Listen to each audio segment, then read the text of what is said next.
12 ঘন্টা না খেয়ে না পান করে থাকার কি উপকার যদি রমজানে আমরা সেই 3টি বিশেষ সময় দোয়াই না করি, যখন আল্লাহ তাআলা নিজেই বলেন, চাও কি চাওয়ার আছে, তাহলে আমরা কেন চুপ থাকি?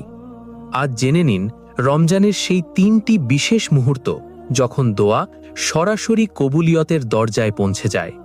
নাম্বার 1, সেহরির সময়। আমরা কি করি? তাড়াহুড়ো করে সেহরি খাই, তারপর মোবাইল দেখি আর ঘুমিয়ে পড়ি।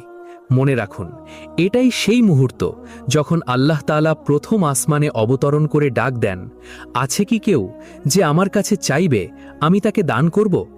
সেহরি খাওয়ার সময় মাত্র 2 মিনিটের জন্য হাত তুলে নিন, কেঁদে কেঁদে দোয়া করুন। কি জানেন, হয়তো সেই মুহূর্তেই আপনার তকদির বদলে যেতে পারে। নাম্বার 2, ইফতারের ঠিক 10 মিনিট আগে, বিশেষ করে আমাদের বোনদের জন্য। আমরা কি করি? পকোড়া ভাজছি,